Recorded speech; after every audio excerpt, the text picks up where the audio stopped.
Hello. Moving on to Unit 3, a picture story, let us now go through some glimpses of the past. What does the word glimpse mean? The word glimpse means to look at something or someone for a very short time. Here you have a beautiful rendering of song now to listen to and look at very carefully so that we can have a small discussion about it later. हे मेरे वतन के लोगों, जरा आँख में भर लो पानी, जो शहीद हुए हैं उनकी जरा याद करो कुर्बानी। हे मेरे वतन के लोगों, जरा आँख में भर लो पानी, जो शहीद हुए हैं उनकी जरा याद करो कुर्बानी। तुम भूल न जाओ उनको, इसलिए सुनो ये कहानी, जो शहीद हुए हैं उनकी जरा याद करो कुर्बानी। I hope you all enjoyed listening to the song. By the way, did you recognize the singer? I'm sure you all would have listened to this mesmerizing song before. If you look at the song carefully, you have certain great personalities sitting beside the singer. And can you recognize any one of them? I hope you do. Any guesses over the occasion in which this song could have been sung? This song was sung by the very Honorable Lata Mangeshkar on 26 January 1963 at a national stadium in New Delhi. This song was sung in the presence of the then Prime Minister Jawaharlal Nehru, who is also popular to us as Chacha Nehru. Along with that sat Lal Bahadur Shastri and Indira Gandhi on the account of Republic Day celebration at the stadium in 1963. Martyrs in the colonial struggles laid their lives selflessly for the freedom of our country. Their sacrifices and the pain they have gone through cannot be parred with any of the other sacrifices done. This song was a rendering dedicated to all such martyrs of Indian freedom struggle. The lyrics of the song goes like this: "O my countrymen, let your eyes fill with tears as you recall the sacrifices of India's martyrs." As this song was sung, she remembers and reminds us all, the ones who sacrificed their lives during the first war of independence in 1857. What is the first war of independence in India? It is a rebellious uproar that took place in the 1857 as a result of extreme subjugation and theft of Indian economy from the British Raj. The story that is going to unfold now is to tell you what triggered the first war and why so many brave souls martyred. The Britishers ruled over the country as their roots went deep down through the East India Company. They were heading throughout the entire nation from Calcutta. Now, take a look at this picture appearing on your screen. It shows you the routes to India in the 18th century as paved by the British. However, Indian princesses were short-sighted about the encroachment of the Britishers. They asked favour of English merchant to defeat other princely states of Indian kings themselves.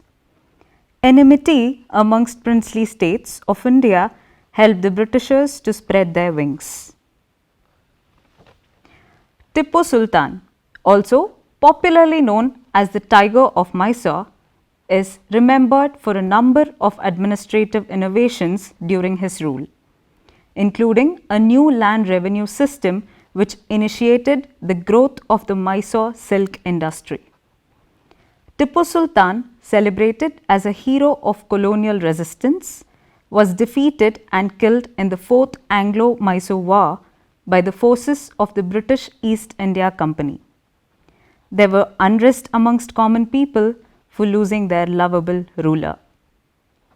The Indian princess were ready to forego their freedom in order to defeat and gain an upper hand amongst the other princes of the nation. Their ego was the biggest destructor. However, with time, they realized that they were ruled by the outsiders and regretted for opposing their own countrymen. The various preachings of the religious groups affected the betterment of the society overall. Practices like untouchability and caste system isolated the marginal groups of the society who are mainly people from the lower caste and religion other than Hinduism. Child marriages, that is, when a boy or a girl below the age stipulated by the law are married off. Inhumane practices such as sati, in which a widow sacrifices herself by sitting atop her deceased husband's funeral pyre, were preached and practiced. They were a blot to the society's betterment. Britishers were also desisting Indians. In totality, society was at its lowest. Britishers were interested in making easy profits at the earliest. They enforced Indian farmers and common people to pay arrears, otherwise the Britishers threatened them of arresting them and putting them behind the bars. Also, people were too submissive, so the Britishers forced them to buy manufactured goods made from England. That curbed the Indian cottage and small scale industries. They were ruined to the extreme. Inevitably, famines followed. Between 1822 and 1836, 15 lakh Indians died of starvation. The social movement started when Raja Ram Mohan Roy initiated an awareness program. He worked against superstitions, cruel practices followed in various cultures, and in favor of strengthening the positive sides of culture. Roy was also successful in putting a full stop to practices such as sati, child marriage, and caste discrimination, along with instigating to fight for some share in husband's property for the livelihood of the wife who is left behind sourceless. His love for science and modern knowledge reflects through his speeches and in his encouragement for English education in India, welcoming a positive change during the British rule. Being an active contributor to the first newspaper of Asia, the Bengal Gazette, he not only enriched people's knowledge but also empowered them. He went to England to assess the strength of Britishers. He made them aware of their duties and became an inspiration to many young leaders. This was the phase of oppression. In 1818, Britishers had passed the Third Regulation Act. Under it, an Indian could be jailed without a trial. Britishers were getting powerful and were flourishing through businesses. Britishers forcefully exported goods from Britain worth 7 crores by the year 1829. This led to the closing of Indian industries. Indian weavers lost their livelihood and it was getting difficult for them to sustain against the cheap option. In 1835, Lord Macaulay suggested bringing changes in the education system of India. His views to emphasize stress on the English language as a medium of instruction for education was to benefit the trade and business of the British. They tried to replace the then existing traditional way of education and invested completely on the improvement of English literature and science. The reason behind promoting English language was to make use of the labour in India with better understanding and cheaper remuneration. As a result of it, a conscientious intellectual class emerged and wanted education for fellow countrymen. Our Indians were also aware of the pathetic condition due to the change in the system, and so they felt the need to represent the reality before the rulers. Here is a clipping of Lord Macaulay quoting that Indians should be moulded according to the terms of the whites. It was 1856 when the Britishers conquered the whole of India. Indian social system was at its lowest. Jobs, lands, religion pursuing one's faith, all these were snatched by them. The spark talks about an era when the peasant lost their patience. The spark talks about an era when the peasant lost their patience. India, being one of the largest agrarian country, anything that affects the occupation kindled extreme unrest in people. They also were asked to pay heavy taxes and were devoid of land. In 1855, the Santals, a group of tribe who fought for their agricultural land and freedom, felt oppressed because of new land rules. They massacred Europeans and their supporters. Apart from the farmers, army men faced discrimination too in promotions and salary. So, they were getting disconcerted as well. They wanted to uproot the British rule. The uniforms of rebellious sepoy were stripped off disrespectfully. Britishers were callous towards the faiths of Indians. Irrespective of caste or religions, they decided to get united to take revenge. They sent the message of rebellious attributes by sending chapatis and circulating lotus flowers. Emperor and patriots took steps to take revenge against the Britishers. The first freedom movement started in 1857 in Meerut. Britishers called it a mutiny. It took a violent turn in Meerut. Then the fire of sepoy marched towards Delhi under the aegis of Bahadur Shah. The movement reached far and wide. Later, the landlords who were deprived of their lands also joined it to uproot the British Raj. The fight for freedom also ignited the anguish of former rulers like Begum Hazrat, whose estate was confiscated. Maulvi Ahmadullah of Faizabad motivated the fellow countrymen to wage war against oppressors. The voices of rebellion also rose from every nook and corner, be it Lucknow, Bareilly, Kanpur, Allahabad and many more. The rulers like Azimullah Khan, Tantia Tope, Peshwa Nana Sahib organized themselves to face the wrath of British rule. The fighters were the patrons of the sovereignty of India. They stood fast to their aspiration to give a tough fight to the onslaughters who had taken away their motherland and exploited through every means possible in order to make money. No wonder 80-year-old Kunwar Singh of Bihar, hit by a bullet, laid his life for liberating his land.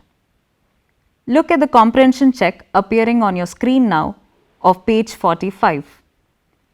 The questions that are given here are left for you to solve, as it speaks about everything that I have already mentioned earlier in the lesson. Now, take a look at working with the text. The questions have already appeared on your screen, and now what you have to do is to start solving them. Let us go through question number 2, leaving the 1 for your thought.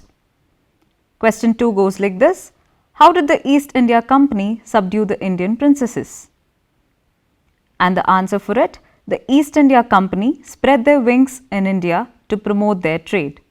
They supported one Indian prince to defeat the other. As a result, power passed on to their hands. The next question following, you have it on the screen again. Quote the words used by Ram Mohan Roy to say that every religion teaches the same principles. Answer for this. The words of Ram Mohan Roy spoken to his wife were, "Cows are of different colors, but the color of their milk is the same. Different teachers have different opinions, but the essence of religion is the same." Isn't that wonderful, children? Yes. Moving on to question number 4. In what ways did the British officers exploit Indians? The British rulers passed a resolution under which an Indian could be sent to jail without trial in a court. The goods manufactured in England were exempted from the custom duty. The officers prospered on the company's loot and their private businesses flourished. Look at question 5. Question 5 here is a bit tricky, that you have to grasp a few names from the session we had before and then put it here according to the option that is asked for. Question number 1 asks you to give the ruler who fought pitched battles against the British and died fighting, which is Tipu Sultan of Mysore. Question 2, the person who wanted to reform the society. I am sure you would have gotten it already. Yes, it is indeed Raja Ram Mohan Roy of Bengal. Question number 3, the person who recommended the introduction of English education in India. Do you remember we all went through a small paper clipping and I asked you to read it through on the screen? Yes, it's the same person, Lord Macaulay. Question number 4, 2 popular leaders who led the revolt. Here, your choices may vary, and according to what we have sorted out right now, I will give you 2 names that I have put down. It's Kunwar Singh and Begum Hazrat Mahal. Let us now move on to question 6, children. Here, we are asked to mention the following. Number 1, 2 examples of social practices prevailing then, and the options mentioned are untouchability and child marriage. Option 2 given to you as a question, 2 oppressive policies of the British. The British masters allowed imports in India tax-free. They ruined Indian cottage industries. 2 ways in which common people suffered. The 2 ways given as an answer are, the farmers were taxed heavily and the thumbs of skilled workers were cut. Going to the last option of question given, 4 reasons for the discontent that led to the 1857 War of Independence.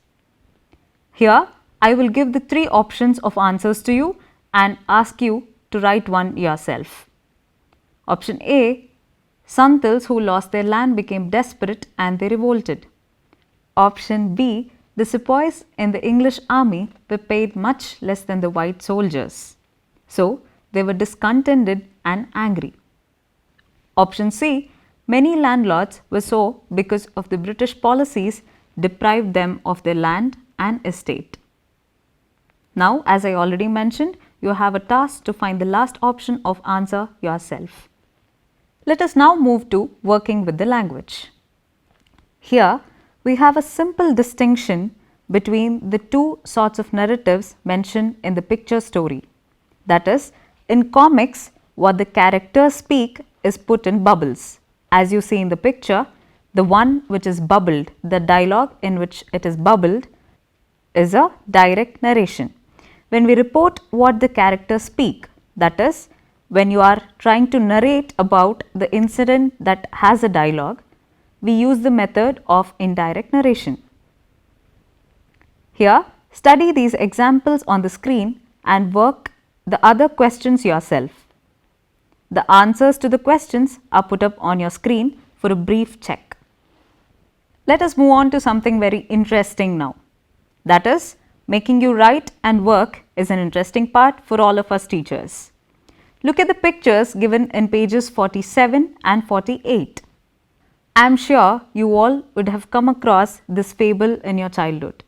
Now, look through this and write the same story in a comic representation using the direct and indirect speech. Students, now that we have come to the end of lesson Glimpses of the Past, here is a fun activity for you to do.